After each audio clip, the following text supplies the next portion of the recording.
www.spreaker.com. You're listening to Devil Tongue and Phantom Other. Please follow us on Facebook, Instagram, Twitter.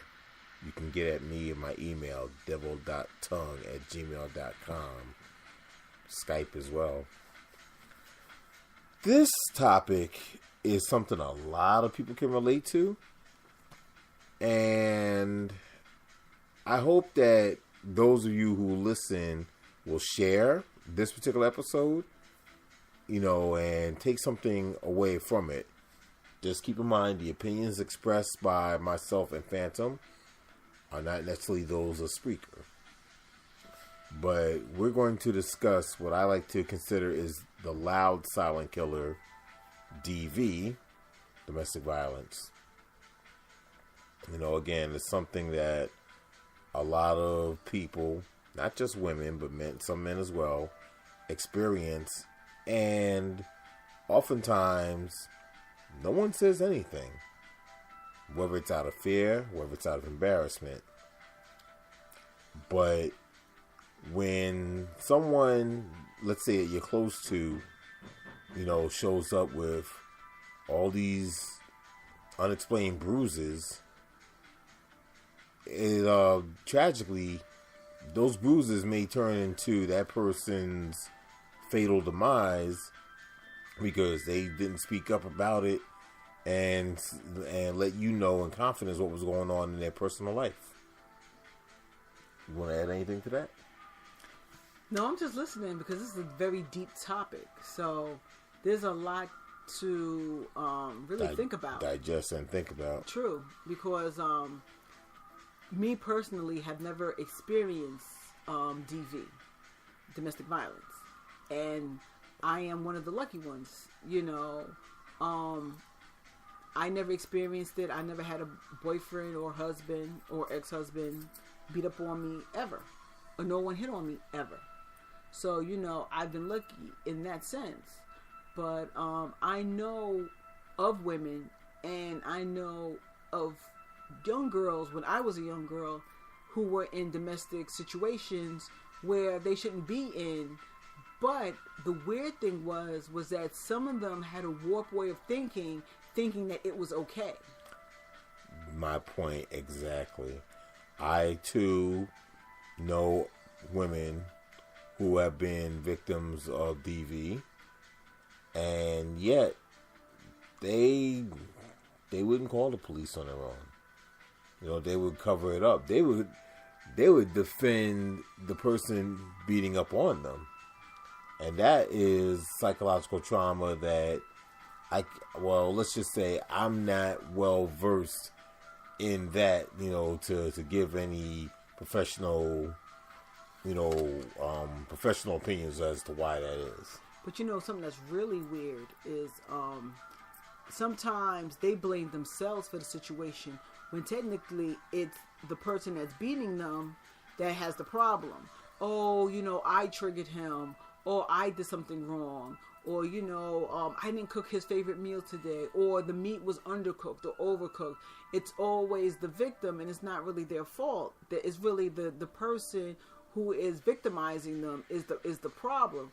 And the thing about it is, it's, there's a lot of psychological, damage behind that because, you're treating someone kind of like, beneath you.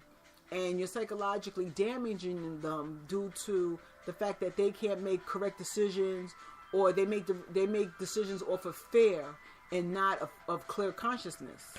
This is a subtopic. We already discussed casting couch in an earlier episode, but the fact that sexual assault and rape is sadly part of our culture, there's some DV that plays into that as well. You don't have to know your attacker, I should say, on a personal, intimate level. However, since it's more about power than anything else, that form of control is widely used, to prove this, I guess, superiority to the victim. If that makes sense. Yeah, it does. It does make sense to a point. It does. You know, we have people such as, again, the current scandal dealing with Harvey Weinstein, who use their power and influence to get what they want sexually out of their victim. Now, how that translates into domestic violence is that oftentimes it's not just hitting, you know, it psychological. Right. It also translates into forced rape. And people have asked this question. No, it's not really considered forced rape. It's considered coerced rape. All right, coerced. Because you are coerced into having sex with me because you are getting something out of it. So you want that part? You know what you got to do for that part. This question's been asked before. Can a man rape his wife? Forget girlfriend. Forget mistress. Can a man rape his wife? Yes. Okay. Now you got to be why? Right. I'm gonna play, I don't know, prosecutor here. Okay. You're gonna defend that. Reason why is because no means no. Even though she's your wife, she's not your property. Even though in certain cultures, yeah, you are. But you have to understand is that if you don't want to have it, okay, that is a violation against your body. So it's just like saying when your husband leans over and says to you, "Oh, honey, you're looking nice, whatever, feeling you up, whatever," and you say, "I have a headache," that means that I don't want nothing. Okay, you're saying it very nicely with the "I have a headache," but when you're saying no, I don't want to, that's what basically you shut it down. You take your cold shower, take care of yourself in the shower. That's your business. But when you proceed to force yourself onto someone, then it becomes an act of violence. And then it's called rape. Let's talk about cultures since you threw that in there. American culture versus Middle Eastern culture. Let's say a man does have 5 wives. Right, but remember also, women don't have respect. So remember, you're talking about America where women have some, I would say, yeah, we have respect, we have the rights, we have certain things that certain Middle Eastern countries, they do not have. But, okay, and I don't want to piss anybody off, I'm Muslim, I practice Islam, and again, I have 5 wives. I'm not going to take no from all 5 of my wives. Okay. Right, and guess what? Wherever they at and wherever they live, that stuff that goes on there is accepted because that's what is accepted in that culture. When you're going outside of culture, as you're talking about Americans and stuff like that, they're not putting up with that. They will call the cops. They will press charges. Where you're at, if you're talking about countries where they don't have, a policing system, then who's going to come and police that? Well, sadly, in those cultures, let's see, women, just recently Saudi Arabia allowed women the right to drive. They couldn't drive before. They must stay covered from head to toe. That's disrespectful. Women will get stoned to death for, I'll say, a violation as simple as showing skin. I don't have this, I'll just say the Middle East as a blanket because I don't have specific countries. Same thing with Africa to an extent. But granted, here in America, certain rights and freedoms are probably taken for granted because, we just don't do that here.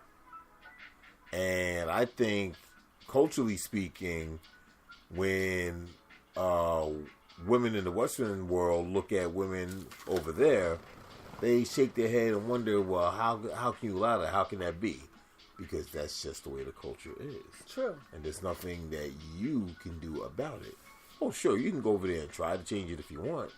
But now you're going against an entire culture where even many of the women over there are very tolerant and accepting of it. Well, in certain cases, it is what it is. If that's the way they run their country, that's the way they run their women, then that's how it goes. Let's face it, when it comes to domestic violence, again, tolerating and accepting it, that also is a psychological damage that occurs in many victims of domestic violence, where they get to a point where they think they deserve it. You must or you should hit me. If you don't hit me, you don't love me. Right, but that is more of an inbred, or not inbred, That's the wrong term I want to use. That Ingrained? right, ingrained. That's the correct word. Ingrained into them. Because think about it.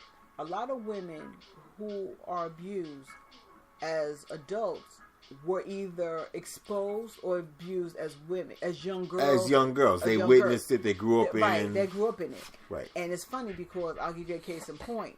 I knew a friend of mine. I had to be like 16 years old, whatever. She was dating some guy, and she said to me, did your boyfriend, hit on you?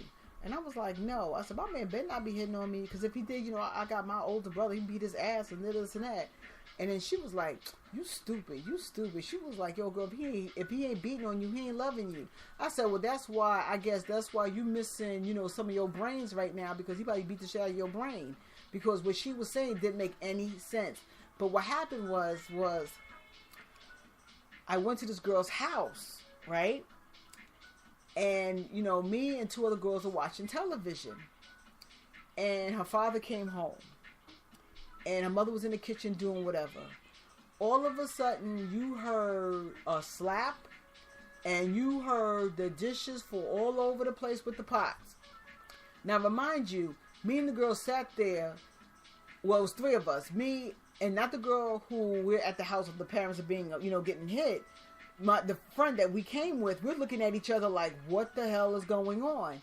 The girl who this was her parents, she sat there like it was like nothing. Like, yo, this is like a normal thing that goes in my house every day.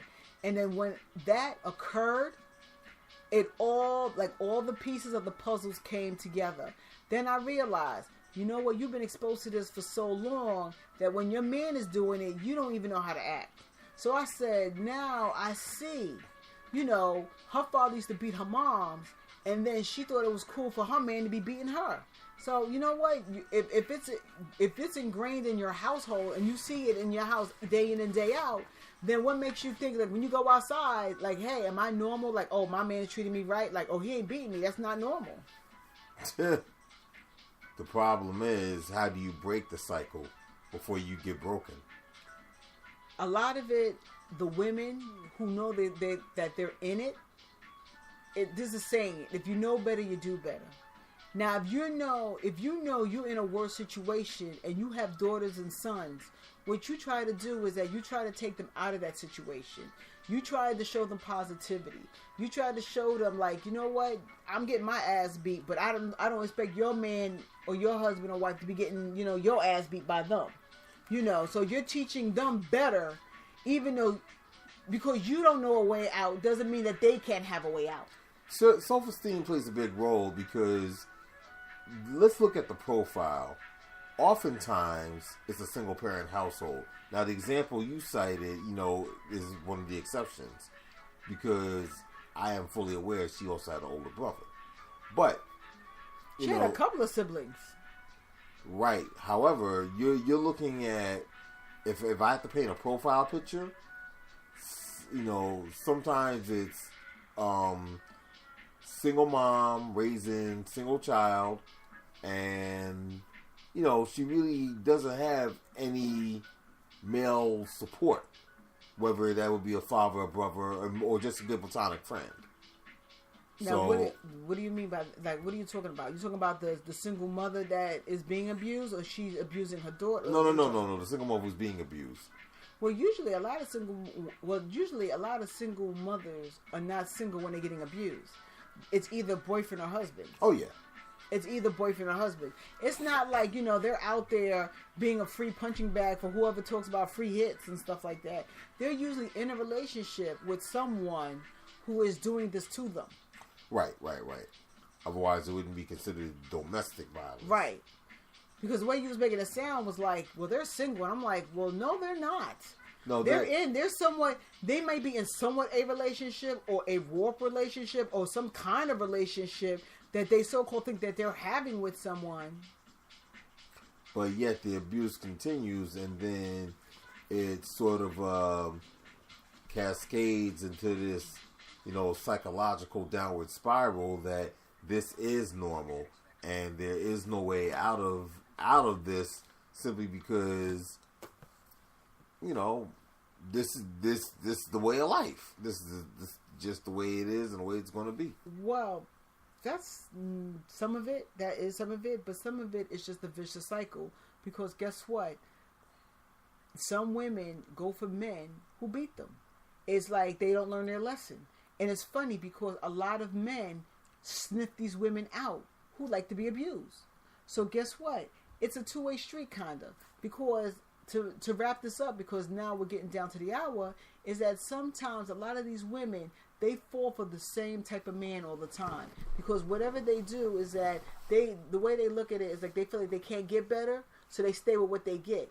And the truth is that you can get better and you can be with somebody who's not beating you. Of course. But we got to sign off now. You know, again, follow us on Twitter, Instagram, Skype, Facebook. Get at me at devil.tongue@gmail.com. All right. And we will holler at you again as soon as we can.